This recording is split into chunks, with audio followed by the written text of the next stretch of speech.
asiento para poder continuar.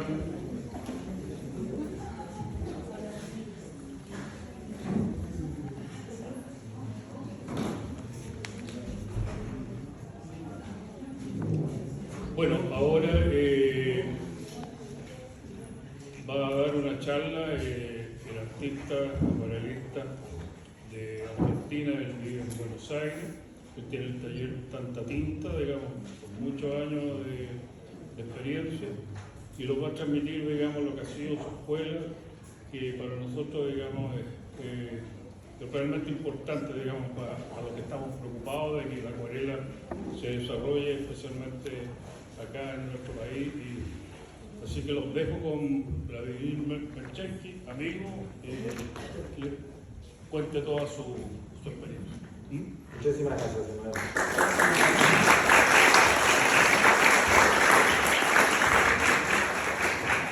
Bueno, ante todo les quiero contar que este programa de formación para docentes es una idea que tenemos hace ya varios años y que todavía es un huevito, no ha eclosionado, ¿sí? Lo traemos a compartir como lo hemos compartido en Dubái, en Amberes, en Bolivia, en Italia, en España. Hemos viajado bastante mostrando esta idea porque estamos convencidos de que es algo en lo que tenemos que trabajar como colectivo, como comunidad. Pero antes de eso quiero contarles una pequeña historia. Imaginémonos que estamos en nuestra época de soltería, en una noche, bailando, yendo a una fiesta y queremos encontrar el amor de nuestra vida, ¿sí? Entonces pasamos toda la noche pispeando, buscando a una persona que nos guste y cuando se está terminando la noche descubrimos a esa persona pero se la está llevando otra persona. Entonces nos preguntamos cómo es posible que no la pudimos ver antes. Decimos, pero ¿dónde estaba? Si yo recorrí todo el lugar y no la encontré y ahora que está terminando la fiesta, esta muchacha, en mi caso, se va con otro. Bien, ¿por qué les cuento esta historia? Porque yo siento que con la acuarela pasa algo parecido. Es como si fuese una muchacha hermosa y pasa desapercibida. Y muy pocas personas la reconocen, ¿sí? Es algo muy extraño porque si nos remontamos un poquito a la historia, esto es una acuarela que tiene 45.000 años en una cueva de Indonesia. Más o menos una acuarela, ¿sí? Digamos, para los puristas no llegaría a ser una acuarela, pero es muy cercano a lo que hoy entendemos por acuarela.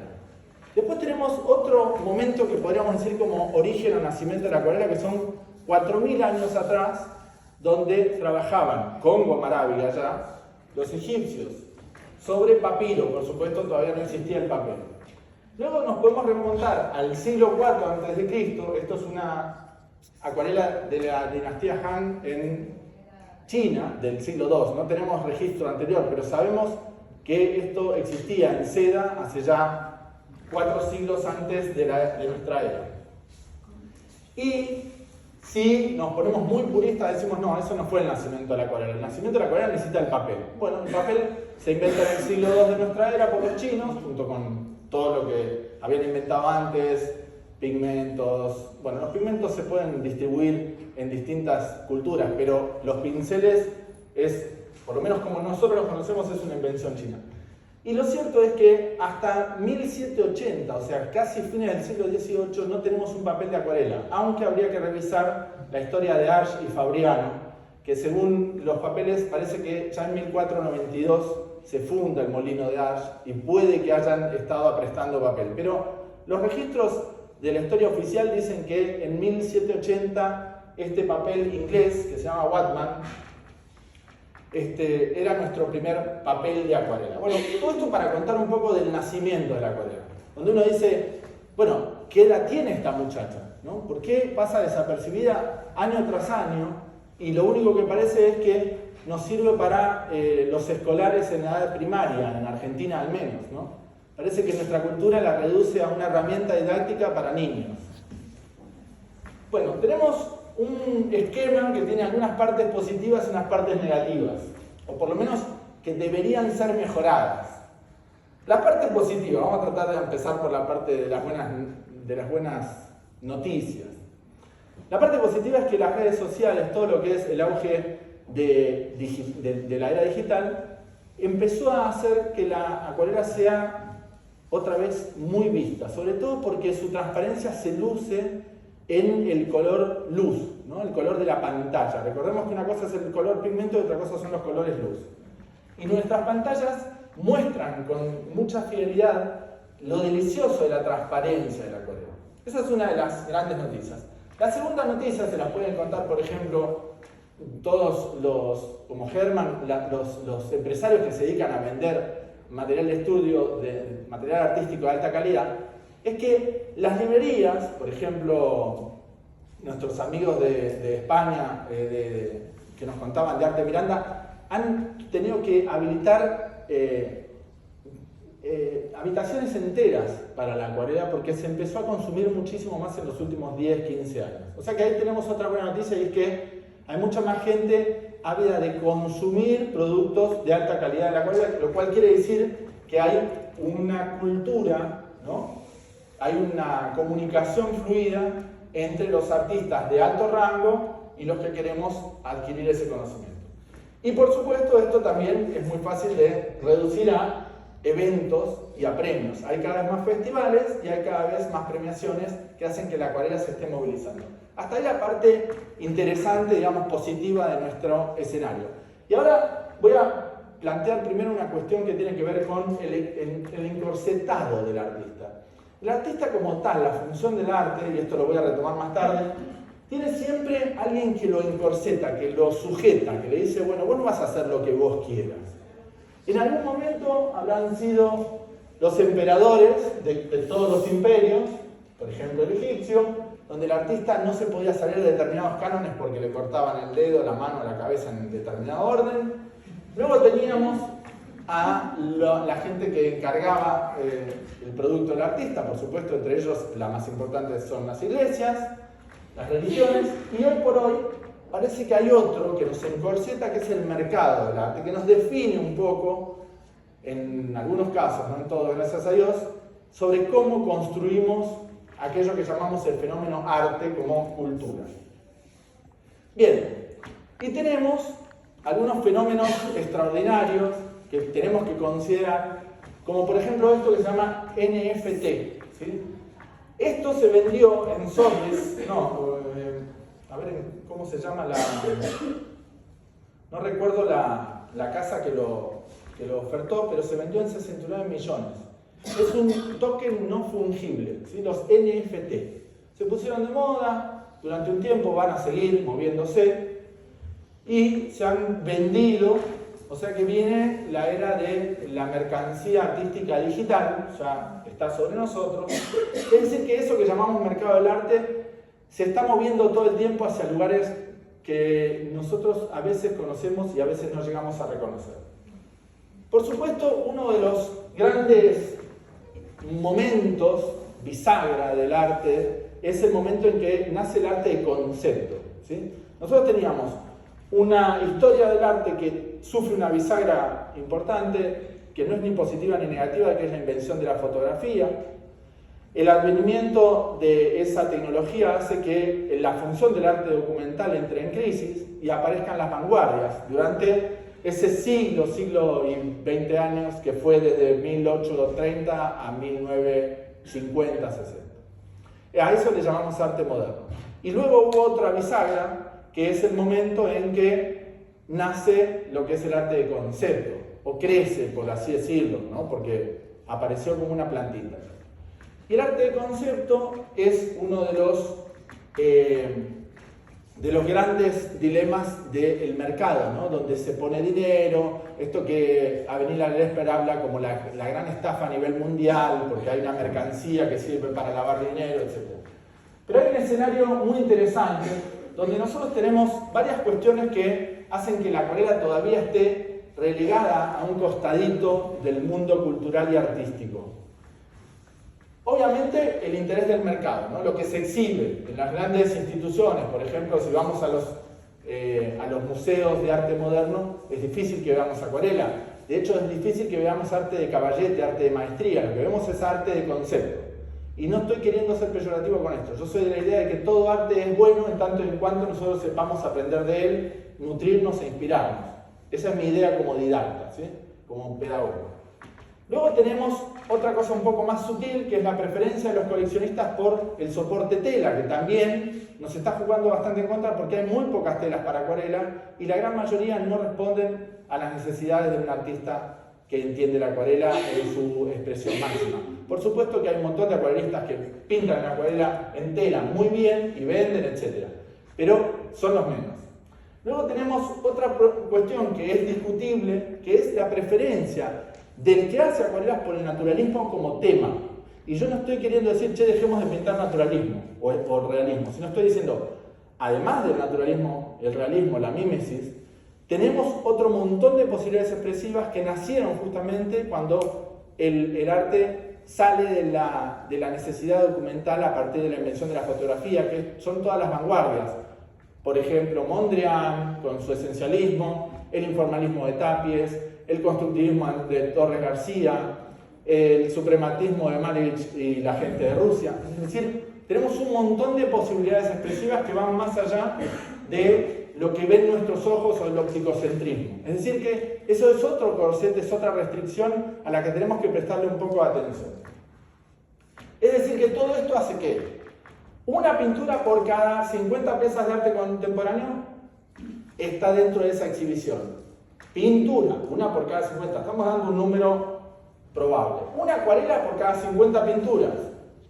Una acuarela abstracta por cada 50 acuarelas naturalistas. Y una acuarela profesional por cada 50 de calidad menor. Es decir que el embudo se va constriñendo hasta que las acuarelas de alta calidad, con vuelo y sofisticación a nivel creativo y expresivo, son muy poquitas. ¿Sí? Son muy poquitas y obviamente todavía no son muy valiosas, porque si no estaríamos yendo para ese lado. Bien, respecto de lo que es tela y bastidor, sabemos que hay un productor en Alemania que se llama Bund, acá perdí el logo, pero es un amigo, Gerardo, que está generando estas telas. De hecho, Cés Farré ya las ha probado. Y yo se los cuento porque si en algún momento tienen posibilidades de probar esa tela, van a ver que por fin tenemos una tela que funciona para acuarelistas. Bund se llama, ¿sí? Es alemana. Pero la hace un amigo argentino que está muy loco, pero es un divino que se ha enfrascado en ese proyecto de vida y ha inventado algo que hasta ahora no existía. Bien, otra cosa que nos está jugando un poco en contra es que todavía los libreros no saben lo que están vendiendo. O sea, uno va a una librería en cualquier lugar del mundo, porque uno dice, no, era un problema del librero argentino. No, vas a Nueva York pensando, yo en mi mundo utópico donde me siento tercermundista, llego a una librería en Nueva York y digo, dame papel que sea buena acuarela, tiene que ser 300 gramos. ¿Qué tiene que ver el gramaje con la calidad del papel? Bueno, esto es, digamos, uno de los grandes mitos, ¿sí?, a la hora de comprar y vender papel. Es decir, que no nos podemos guiar por lo que nos dicen los libreros, porque no hay una educación respecto de lo que se compra y se vende. Y lo otro es que el mercado está inundado de una calidad escolar.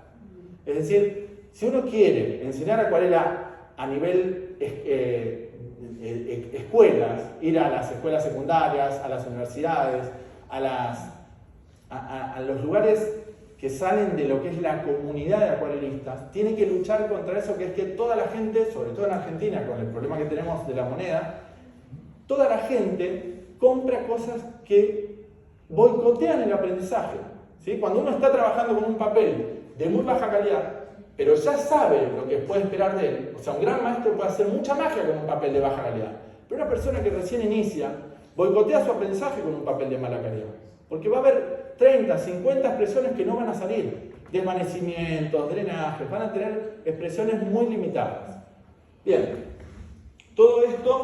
a todo esto se suma también esta cuestión de que hay muchos maestros que están enseñando recetas muy cerradas, muy estrictas, manuales de cómo hacer flores, manuales de cómo hacer cielos, manuales de cómo hacer mares, manuales de cómo hacer follaje, cuando lo que tendríamos que ver es de tratar de concebir una didáctica gramatical. Si yo no puedo, imagínense a García Márquez enseñando, voy a enseñarles cuentos para dormir niños, que eso ya sería bastante, con una fuerza poética interesante, pero imagínense, no, cuentos con bosques y caperucitas. Nos pegamos un tiro, o sea, nosotros no podemos restringir la creatividad a cuestiones tan tan concretas. Tenemos que ir a un lugar más gramatical. Ahora vamos sobre eso. Por lo menos esto es mi opinión personal. Y hay otra cuestión que tiene que ver con la terminología que utilizamos para hablar de la acuarela. Seguimos usando el wet on wet, el seco sobre húmedo, cuando tenemos tres aguas.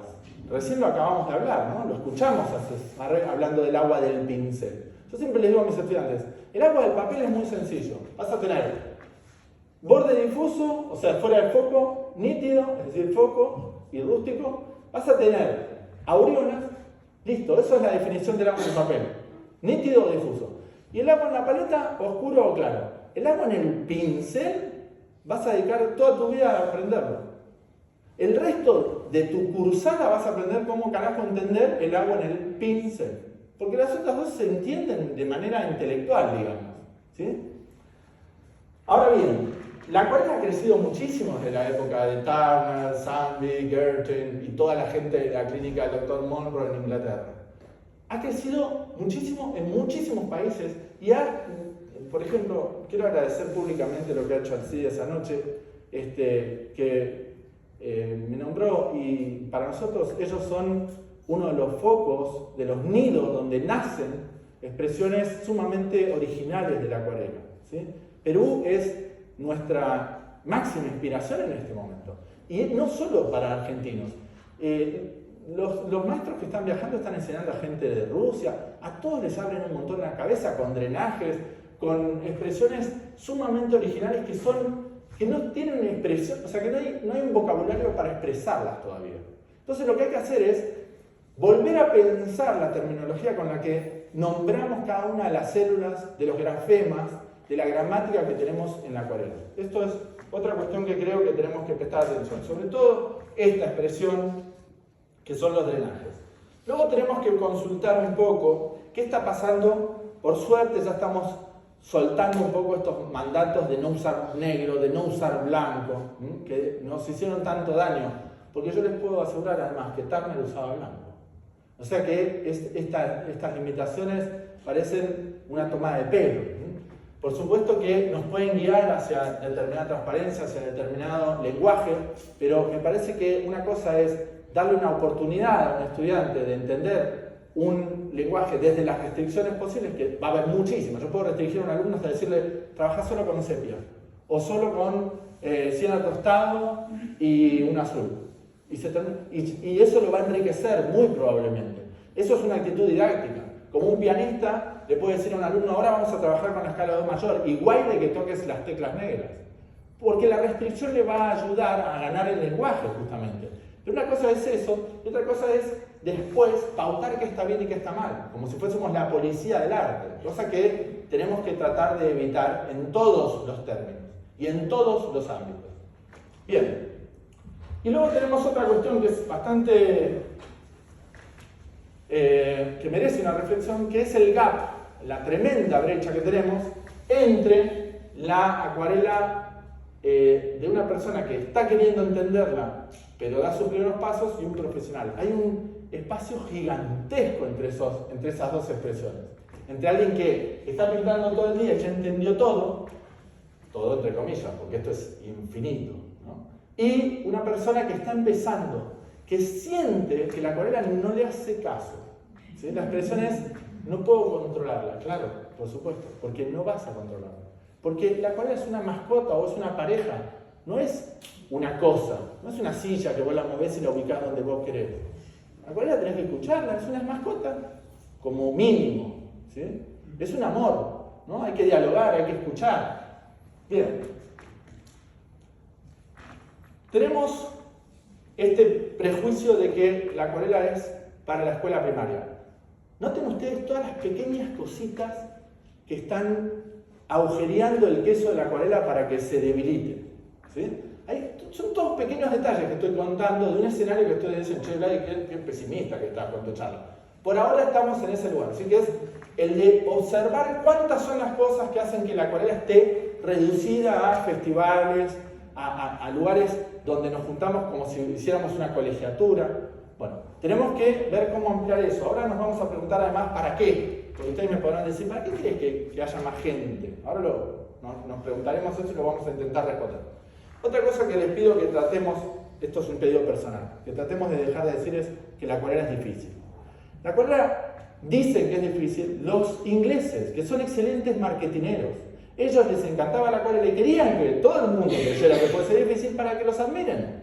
Pero en la acuarela no es difícil. Estacionar un auto es difícil y todos estacionamos un coche. Solamente que nos tomamos tiempo de entenderlo, de ir para atrás y ir para adelante hasta que estacionamos el coche. Entonces es una cuestión de dedicarle tiempo y amor. No es una cuestión de difícil o fácil. ¿Sí? Bueno, otra cuestión que me parece que es importante es, deberíamos, no los maestros, los grandes maestros pueden estar cada uno con su librito y está maravilloso que así sea, pero después la comunidad tendría que estar buscando la manera de aunar los conocimientos de todos estos docentes, de armar un banco, ¿no? En donde podamos decir, bien, tenemos este conocimiento a la mano y tenemos sistematizado el conocimiento que nos están ofreciendo los distintos maestros alrededor del mundo. Otra cuestión que me parece importante es que la academia todavía subestima la acuarela. Todavía, la academia estamos hablando de aquellos que le dan mucha atención al arte de maestría, al arte de caballete. ¿Sí? Ellos todavía están diciendo que el arte de maestría tiene 3 patas importantes: pintura, escultura, grabado.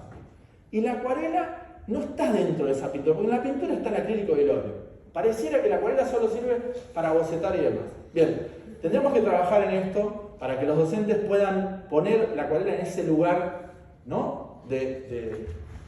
Al mismo nivel que nuestros queridos óleos y acrílicos.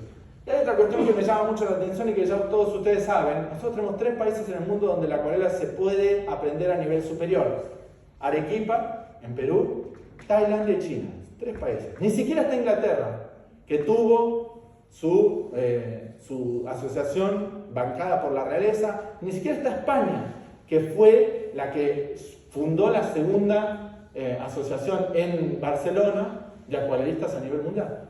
Es decir, se forman asociaciones, pero no se les da la impronta de carrera universitaria. Ahora vamos a tratar de pensar lo siguiente, ¿no? Entonces, yo estoy seguro que si nosotros diéramos libre acceso a todas las personas de buenos pinceles, buenas acuarelas y buenos papeles, la acuarela sería popular. Ahora ustedes me dirán, Blay, eso es caro. No me digas. ¿Y el celular no es algo caro? ¿Por qué se consume tanto el celular? Porque nos gusta lo que hace. Entonces, lo que está pasando no es un tema de si es caro o es barato. Es una cuestión de que no sabemos generar el consumo de eso. Pero no por generar consumo, para ser consumistas de acuarela. Ahora voy a ir para ese lado. Se trata de una cuestión mucho más profunda, que es el tema del amor. Si nosotros hablamos de amor, hay 3 cuestiones que son, en la definición de amor, ¿sí? Podríamos decir que son bastante importantes. Esto es discutible, puede ser polémico incluso, voy a exponerlo desde una manera sumamente inocente. El amor necesita diversión, necesita aprendizaje y necesita el factor sorpresa, según estas charlas TED que tanto nos gustan. Entonces, nosotros podemos encontrar el amor en una actividad como es la acuarela, porque la acuarela, por lo menos a mí me ha pasado esto. Yo le he sido fiel a la acuarela durante toda mi vida, porque todo el tiempo tengo algo que aprender de ella, porque no hay un momento en que no me divierta, incluso cuando estoy agotadísimo después de haber dado 4 clases en el día, que uno dice, quisiera estar haciendo otra cosa, no, me pongo a pintar en la clase y digo, claro, por eso elegí esto. Y hay infinitos momentos en que me vuelve a sorprender, todo el tiempo. En este festival volví a sorprenderme, acabamos de sorprendernos, ¿no? Arrugando un papelito. Entonces, bien. Sabemos entonces que la acuarela tiene un espectro expresivo extraordinariamente amplio. Yo les diría que si pongo a competir la acuarela con cualquiera de los demás discursos visuales como el acrílico, el collage, las técnicas mixtas, lo que ustedes quieran, van a tener un espectro expresivo altísimo, amplísimo, es inabordable, es infinito, tiene muchos infinitos. Bien. Imagínense esta situación. Nos encontramos con una persona que está pintando en la calle. Hay 2 cosas que nos suceden cuando estamos pintando en la calle. Viene alguien y dice, che, qué lindo lo que haces, ¿no me vendés? ¿Sí? Es lindo cuando uno está pintando y vienen y te compran. Pero es mucho más lindo cuando alguien viene y te dice, en lugar de comprar, dicen, me enseñás. Es mucho más lindo cuando te dicen, qué lindo lo que haces, me enseñás. Porque le estás cambiando la vida a esa persona. Una cosa es que te consuman lo que pintaron. Y otra cosa es que ellos quieran hacer lo que estás haciendo. Eric Fromm tenía un libro, después de haber escrito El arte de amar, que fue un libro increíble, que sacudió a toda una generación, escribió uno que era Tener o Ser. Y más allá del sermón, de que estamos todo el tiempo teniendo, el tema de lo que hacemos es importantísimo. Por eso el arte tiene que entenderse con dos palabritas, que son viaje y juego. Porque nosotros estamos muy pendientes del producto, pero en realidad lo que estamos buscando es la experiencia de vida. Y esto no es menor, es importantísimo. Lo estamos perdiendo de vista. Y no estoy hablando de la pintura, estoy hablando de todo lo que podamos hacer para que nuestra vida tenga sentido, que no tiene que ver con el consumo. Entonces, esa persona que está vendiendo nos está enseñando algo, ¿sí? Está pintando en la calle, nos está enseñando que alguien puede comprar lo que él ya hizo, ¿sí? Pero alguien también puede querer hacer. Y entonces ahí tenemos la fortaleza del rol de la persona que pinta, que es el rol social de inspirar al otro a que haga lo mismo.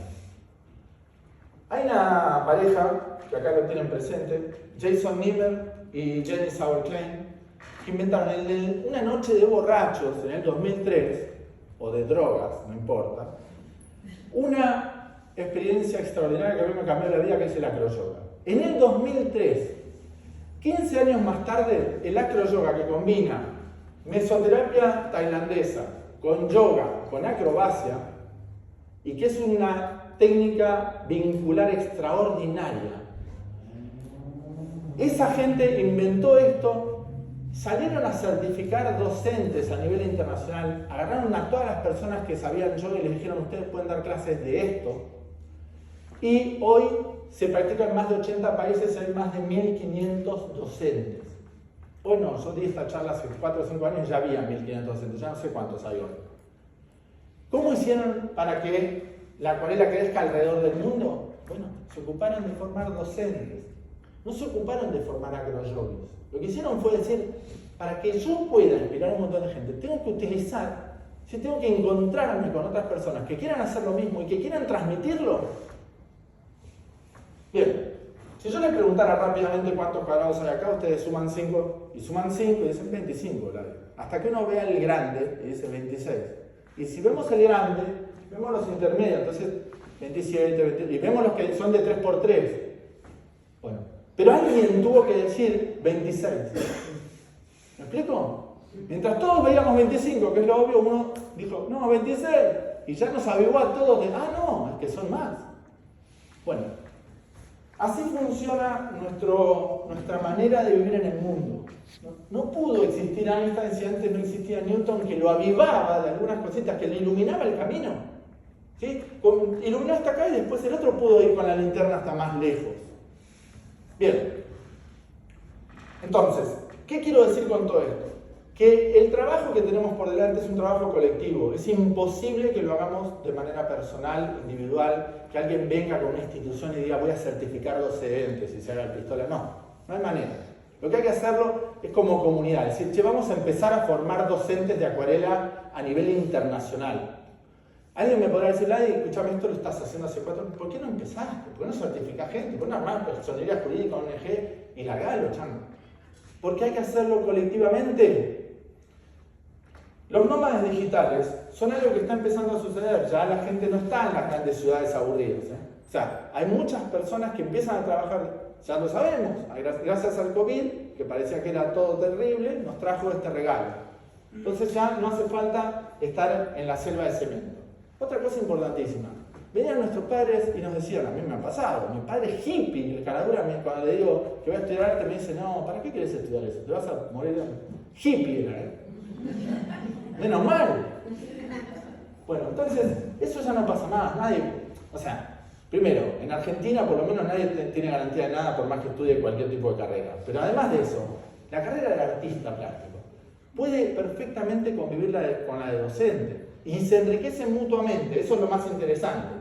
Hay una cuestión que me parece muy importante, que es que cuando uno propone la docencia, el docente, y lo vemos acá con los artistas docentes, es mucho más generoso en su compartir que el artista. El artista, tal como lo concebimos desde el romanticismo, esa persona huraña que se mete en una guardilla a crear, sufriente, ¿no? Enroscado en su realidad. Bueno, ese es un estereotipo de artista genio que tenemos, que realmente es un estereotipo pobre que nos ha heredado el romanticismo. Y otra cosa es el artista actual, que es un artista docente, que comparte con el otro. Nos encontramos hoy a la tarde con Gonza y con mi querido Angelini y estamos, che, ¿vos qué hiciste? ¿Qué papel estás usando? Qué buena esa brocha, préstamela un ratito. Hay un intercambio, hay una sed de... Bueno, esa es la docencia. Entonces hay un feedback entre uno y otro. Uno es mejor artista porque es docente y uno es mejor docente porque es artista. Hay una máquina que no para. Pero hay una cuestión más, que es que la acuarela es una disciplina sumamente integrativa, o sea, es inclusiva. Pero no estoy hablando de incluir solamente a alguien con Asperger o con algún síndrome. No, estoy hablando de nos incluye a todos en todas las épocas, en todas las edades. Y además, cuando uno está hospitalizado o encerrado en un avión, que es más o menos lo mismo, a mí me agarra la misma claustrofobia que si estuviese en un hospital, ponerme a pintar es lo mejor que me puede pasar. Por dar un ejemplo, ¿no? Y pintar con acuarela no es lo mismo que pintar. Andá a decirle a alguien en un hospital que te vas a poner a pintar en un acrílico o en un óleo. ¿Sí? Pero en una cama de hospital, con una acuarela, podés pasarla muy bien. Entonces, es una herramienta que no solamente es terapéutica, sino que tiene que ver con... Es una herramienta médica, es una herramienta de terapia ocupacional. Es una herramienta que va mucho más allá de la cuestión de si quiero o no quiero ser artista con mayúsculas. Bien. Y acá empiezo con la cuestión terapéutica, que es lo más importante de la charla. Nosotros tenemos un tema que es, se ha descubierto con la neurociencia, la biodecodificación y demás, que el ser humano, cuando se proyecta a futuro o a pasado, cuando su mente está ocupada en el futuro o en el pasado, se enferma. Y cuando está en el presente, se cura. Si yo estoy pensando en el futuro de manera angustiosa o ansiosa, expectante, y eso no sucede, la desilusión, etc., puedo enfermarme. Y si estoy anclado en el pasado también. Cuando estoy en el presente me estoy curando.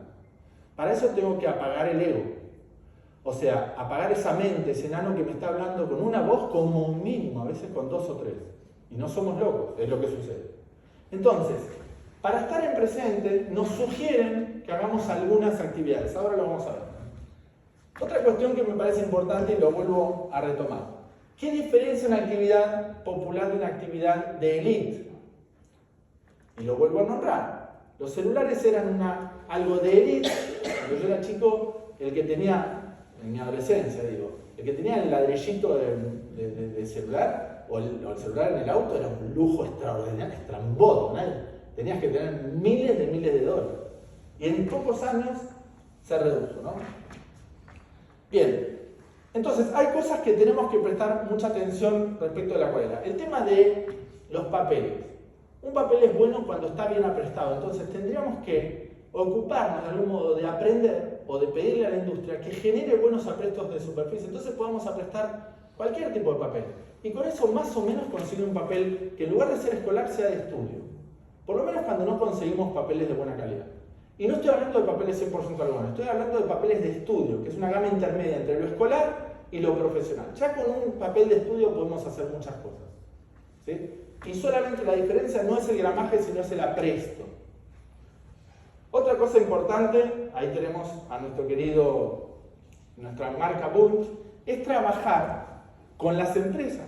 Es decir, hacer convenios con las empresas para poder generar un programa de formación para docentes. Porque los que van a estar interesados en muchas de las cosas que estamos interesados como comunidad van a ser las empresas de venta de material artístico. Ellos van a querer que nosotros tengamos éxito en nuestra campaña de captación de alumnos para docentes.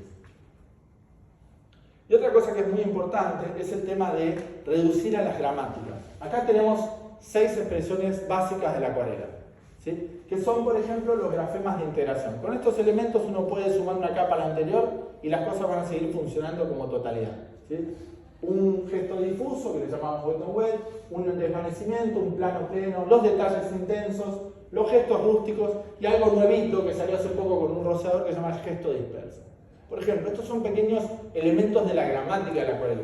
Por dar un ejemplo que tiene que ver con el nuevo diccionario que está funcionando en ese abanico expresivo que tiene la acuarela, y no he nombrado ni las aureolas que le llaman coliflor en España, ni los drenajes que le mal llaman chorreados, ni los salpicados, etc. Pero volviendo al tema de la educación, la manera en que vamos a educarnos en los próximos años. Sabemos que la escuela tal como la conocemos entró en crisis hace mucho tiempo. Ken Robinson en sus charlas TED nos está contando todo el tiempo esto. Y es que fueron diseñadas en la Revolución Industrial para generar soldaditos. Entonces pasaba esto que ven acá, ¿no? Un mismo test para distintos fenotipos, para distintas naturalezas, para distintas energías. Entonces un docente que nos recorta, nos circunscribe a una determinada realidad.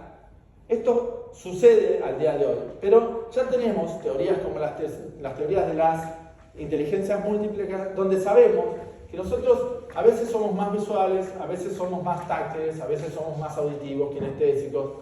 Tenemos distintas sensibilidades, algunos somos más lógicos, otros tenemos una sensibilidad o una empatía determinada por los seres vivos. Bueno, hay una multiplicidad de inteligencias.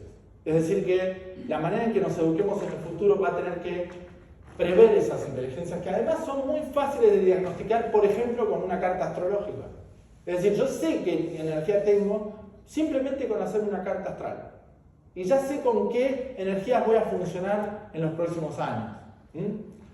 Otra cosa importantísima, ya lo hablé, la acuarela como esta cosa de una herramienta médica, pero además entender al docente desde una posición horizontal, que es una persona que no imparte desde un púlpito, sino que acompaña al costado. Ese es el tipo de docente que tenemos que pensar en formar, ¿sí? Un docente humilde que busca una relación horizontal con el estudiante, porque quiere que ese estudiante a su vez habilite a otra persona. La creatividad de los niños. Estos muchachos nos están enseñando algo. Se quedaron sin papel y siguen dibujando porque tienen una pulsión por pintar que es extraordinaria. Bien. Entonces, esto, no perder de vista el juego. No perder de vista, cuando estemos enseñando a esos educadores, no perdamos de vista que esto es una experiencia de vida, que es un juego. No es una herramienta productiva. Yo no quiero fabricar bulones o carrocerías o lavar ropas. Estoy tratando de hacer foco en la experiencia de vida. Entonces es totalmente distinto todo el sistema educativo hacia esa actividad. Una cosa importantísima que vuelvo a retomar es, además del realismo y del naturalismo y de la mímesis, esta cosa que llamamos el opticocentrismo, el opticismo académico, contemplemos lo otro, contemplemos todas las vanguardias, todo lo que sucedió por fuera de la copia de lo que ven nuestros ojos y sobre todo por fuera de los pensamientos hegemónicos. No estoy solamente hablando de esto que también se estudia y también se admira, sino que estoy hablando de las culturas que no están en el tapete, ¿sí? En todo lo que es periférico. Prestemos más atención a todo eso, porque tienen muchas cosas que enseñarnos, ¿sí? El concepto de síntesis tiene algo muy importante. Nosotros creemos que la síntesis es reducir, pero la síntesis es también metabolizar, interpretar e incluirme a mí en el resultado. Cuando yo estoy haciendo una síntesis, el recorte que hago no va a un único lugar, no hay una única manera de hacer síntesis. Yo no voy a ir a hacer una síntesis geométrica o rectilínea o gestual, no, hay infinitas maneras de sintetizar algo que estamos observando o algo que estamos imaginando o creando. Entonces, eso que es infinito me incluye, es decir, tiene una carga que se llama la carga subjetiva.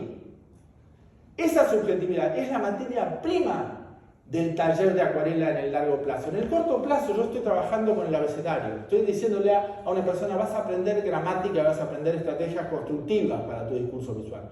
Pero en el siguiente tiempo lo que tenemos que trabajar es sobre la carga poética y sobre todo lo que tiene que ver con la subjetividad de esa persona que se está tratando de expresar. No perdamos de vista eso, porque si no estamos todo el tiempo prestando atención a cómo se hacen las cosas y con qué pincel. Que está muy bien, está muy bien. Una persona que escribe necesita una máquina de escribir, o necesita una computadora, está bien, o una lapicera, necesita un dispositivo. Pero ese dispositivo está de alguna manera en función del discurso y no al revés. Bien. Entonces, hay una cosa muy interesante en la acuarela que en otras técnicas se pierde de vista. En la academia se enseñan 5 o 6 lenguajes básicos. El rectilíneo, el curvilíneo que le decimos orgánico, el geométrico, el gestual y el accidental. Esto que ven acá es, entre comillas, lo accidental. Hay una diferencia entre lo gestual y lo accidental. Lo gestual queda en evidencia una intención, que hay atrás una conciencia. En lo accidental parece que todo fue de generación espontánea. Y no es que fue espontáneo, lo generé, pero me escondí la intención. Generar este tipo de discursos es mucho más complejo y habitar este tipo de arte es mucho más compleja que estar acá. Pero esto fue descubierto, entre otros, por Siqueiros, con la dinámica de fluidos. Y hay muchísimo para habitar ahí, hay mucho para investigar sobre el lenguaje accidental, porque nos subyuga, nos conmueve. Cuando vemos una acuarela que tiene una parte accidental, que tiene una parte espontánea, hay una magia que le sucede al que pinta y que le sucede al que observa. Entonces hay una potencia ahí que estamos perdiendo de vista. Todo esto para decir que necesitamos docentes y que necesitamos certificar a esos docentes. Ustedes me dirán, ¿para qué querés que haya docentes de acuarela? Si en la escuela tal como la conocemos no va a tener entrada. Como no tiene entrada un maestro de teatro. ¿Para qué? O sea, siempre están en los costados de las cosas. ¿Sí? Son pequeños románticos que nos salvan la vida cuando estamos a punto en una depresión profunda, ¿no? Bueno, por suerte y desgracia llegó nuestro querido COVID. También llegó antes de eso todo lo que fue la era digital. Ahora la educación a distancia. Y además tenemos gente maravillosa como pudieron ser Lowenfeld, Herbert Read y Rancière con su libro El maestro ignorante, y hay varios más, puse estos 3, pero está Stephen McManino con Free Play. Hay mucha gente iluminándonos el camino para la docencia que vendrá. Es decir, que hay que estudiar una pedagogía. El trabajo que tenemos por delante es bastante grande. Tenemos que tomar en cuenta todo lo que son las culturas periféricas, todo lo que fueron las vanguardias artísticas antes de que el arte de conceptos se los engullera y los despojara de su poder. Y además tomar todo lo que es la pedagogía que está siendo marginada hacia unos costados. Nosotros sí, esto es de Kuczynski, que es un cínico interesante. Tenemos 5 horas diarias promedio por habitante de ver pantalla. 5 horas diarias. Todos nosotros, todos. 5 sumamos en cada momentito. Voy un ratito al baño, ¿no? 5 horas suman esos pequeños momentos. Y por supuesto, tenemos a nuestros niños y tenemos trastornos, síndromes, que esto le viene muy bien como negocio a la psiquiatría, además. Entonces, hay una magia ahí atrás. Que yo no me voy a poner así, porque no me gusta hacer esas cosas, pero no seamos inocentes. Entonces, no es que la tecnología es una mierda, es que estamos haciendo un mal uso de ella. La tecnología es maravillosa. Cada cosa que se inventa es una gloria. La inteligencia artificial para la ilustración es maravillosa. Todo es maravilloso. Lo que tenemos que hacer es reeducarnos en el uso de. Por eso necesitamos docentes, entre otras cosas. Este tipo, Claudio Naranjo, por favor, los que están anotando tomen nota porque es brillante, es una luz en el desierto. Inventó una cosa llamada el enneagrama, que es una herramienta de diagnóstico que nos puede llegar a modificar la manera en que vivimos en el mundo. Entre otras cosas nos dice que nuestro cerebro tuvo 3 momentos revolucionarios y marcó estas 3 partes.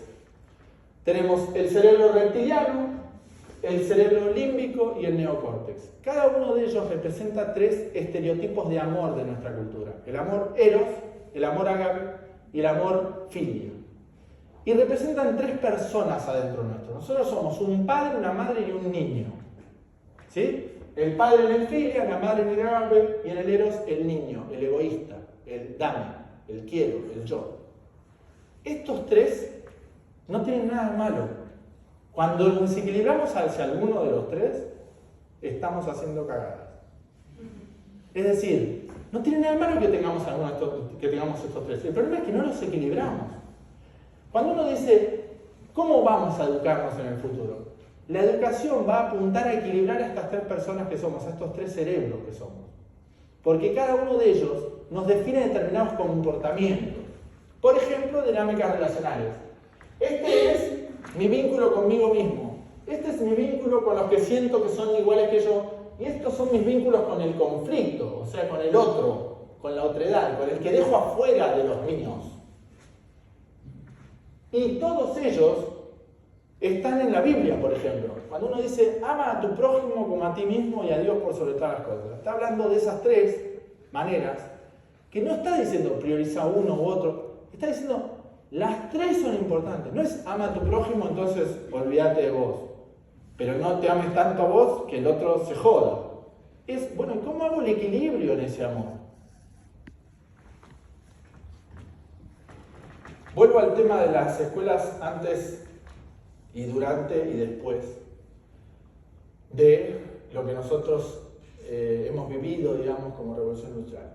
Las escuelas se inventaron para la revolución industrial. Ahora tenemos que ir a buscar de la basura de nuestros bisabuelos cosas que antes eran valiosísimas y que se perdieron gracias a esas escuelas, que por supuesto fueron maravillosas, pero tiraron a la basura un montón de cosas, Porque yo me acuerdo que mi abuela, para curarme, me decía, cuando vayas al baño no tires la cadena. Y iba, observaba y decía, estás con hepatitis. Ay, abuela. ¿Ibas al médico? Sí, el niño está con hepatitis. ¿Cómo lo supo? Caca blanca, por ejemplo. Y ella curaba con hierbas. Y yo hace poco volví a la medicina con un chino y el hombre me da hierbas.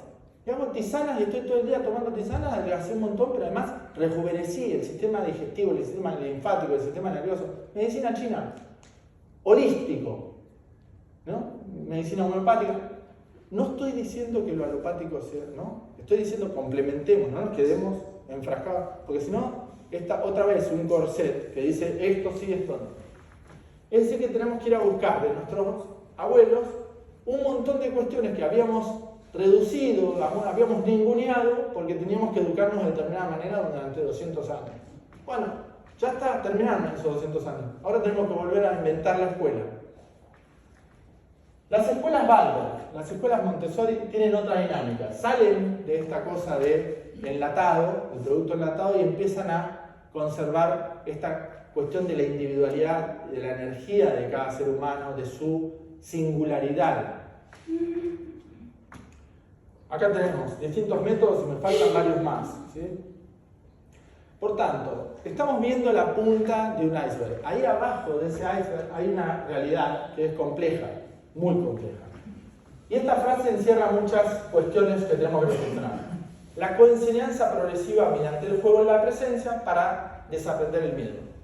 Entonces, tenemos por un lado la coenseñanza, salir de los esquemas verticales e ir hacia la horizontalidad y hacia el cooperativismo. Generar un escalonamiento, una cosa progresiva, donde el estudiante con muy poquito sienta que avanza mucho. Pequeñas herramientas, pequeños ejemplos para que esa persona diga, uy, ya soy acuarelista. No importa si se está mintiendo.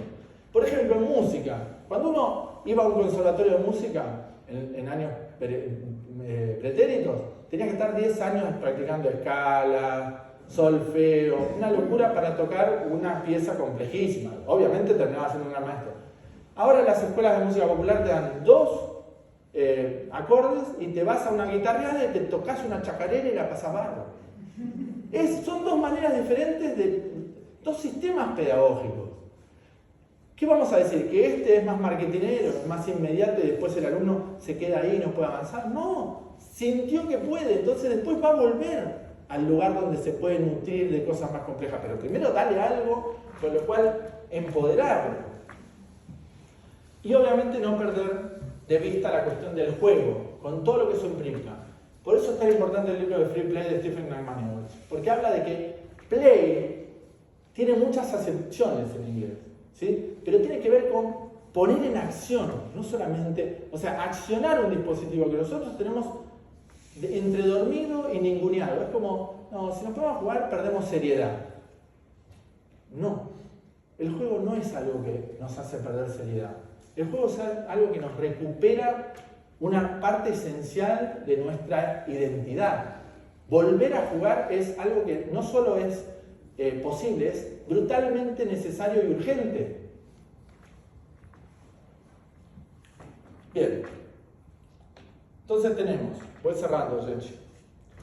Para llegar a estar en ese momento presente donde nos sanamos, podemos hacer cualquier tipo de deporte, cualquier tipo de artesanía, cualquier tipo de arte, la meditación. Todos esos son elementos que nos paran en el presente. Son herramientas que tenemos para estar en el presente. Cuando ustedes digan, no, estoy con ansiedad, ando con miedos, se me cae el pelo, me pican los pies, estoy con urticaria, no sé qué me pasa.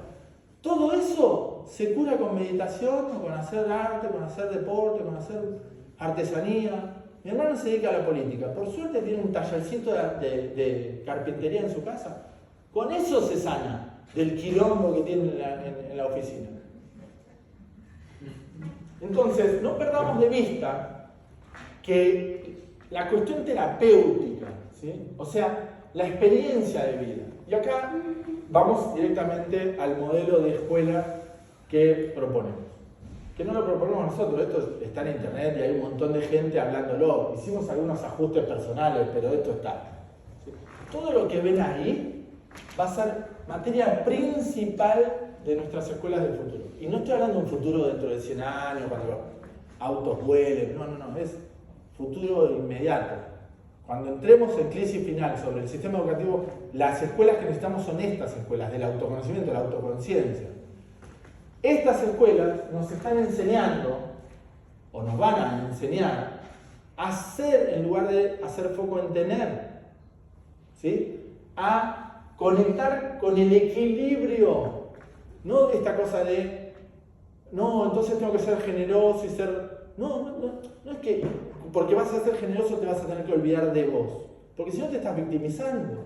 Lo que tienes que hacer es buscar un equilibrio entre esas energías, entre nutrirse sin devorar y nutrir a otros sin que te devoren. Y cuando digo nutrir a otros, no es nutrir a otros ajenos. A veces un padre nutre a sus hijas y se queda totalmente vacío, por dar un ejemplo. Y lo hace sin darse cuenta. Entonces, ahí va a estar la acuarela. En esa escuela van a estar los docentes de acuarela. Van a ser necesarios. Entonces no se trata de hacer docentes para que la acuarela crezca para generar consumo, ventas de material. No. Lo que nos importa es poder facilitar la herramienta de la acuarela como una herramienta terapéutica, no de una persona que tiene algún síndrome estrambótico, para la gente de todos los días. Es decir, una herramienta terapéutica para todos, para su vida cotidiana.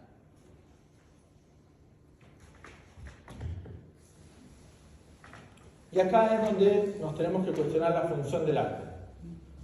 Nosotros tuvimos muchas, en nuestra lista de qué es arte, tenemos filósofos, pedagogos, teóricos, que todo el tiempo están diciendo que es arte, y por qué el arte de concepto es válido, por qué un tiburón de 12 millones de dólares metido en formol se vende y...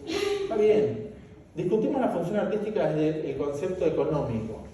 Bueno, ahora les pedimos, o sea, lo que estamos reflexionando acá es discutir la función del arte desde una cuestión existencial, que no tenga nada que ver o que no esté tan atravesada por la necesidad económica. En definitiva está atravesada, porque todo lo que tiene que ver con salud finalmente repercute en la cuestión económica. Porque estamos hablando del recurso humano. Entonces, sabemos por la neurociencia, entre otros muchos muchas investigaciones, que existe un universo afuera de lo que ven nuestros ojos, afuera de nuestro escenario.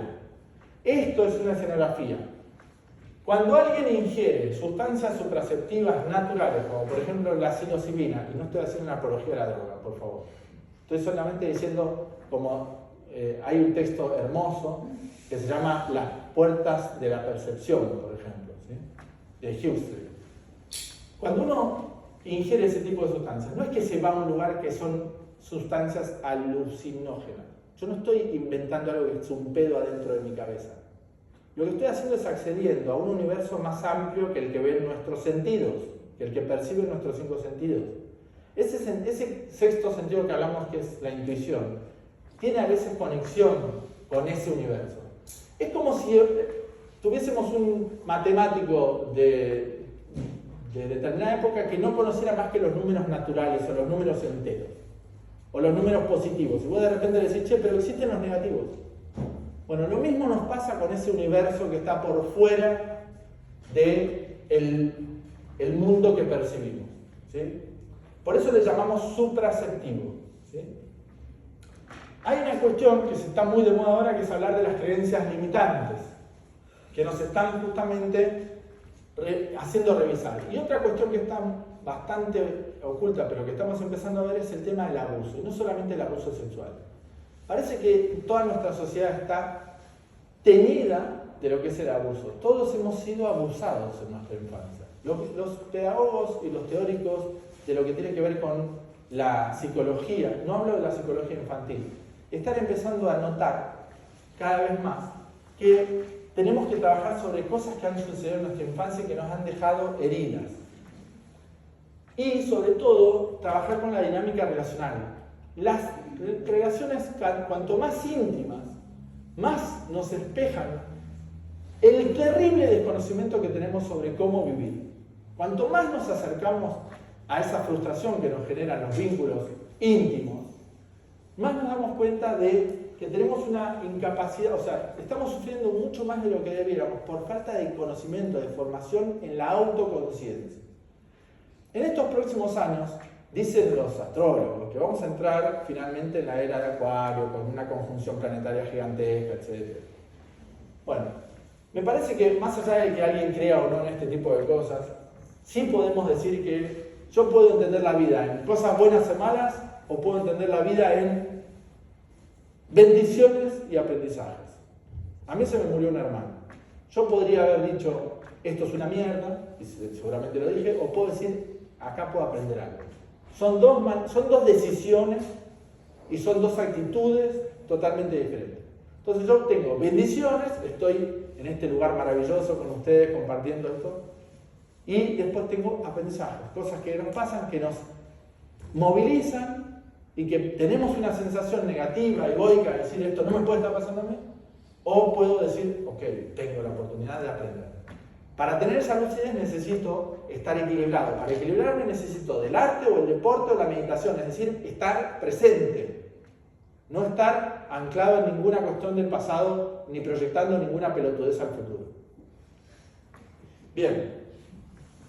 Así que finalmente cierro con esto. El equilibrio que estamos buscando es, vuelvo a decirlo, nutrir a otros sin que nos devoren, nutrirnos sin devorar. Para eso es que vamos a hacer todos en los próximos años un viaje de autoconocimiento, de elevar nuestra conciencia. La acuarela es una herramienta fundamental en ese futuro próximo. Y si podemos enseñar nosotros la acuarela a otras personas, darles herramientas para que puedan tener la experiencia de vivir ese diálogo con el agua, vamos a tener una herramienta más en esa escuela del futuro, en esa educación de nuestras nuevas generaciones. Muchísimas gracias.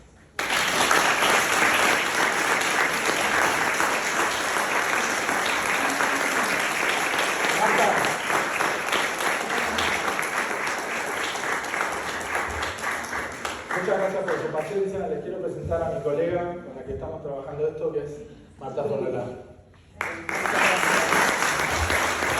emoción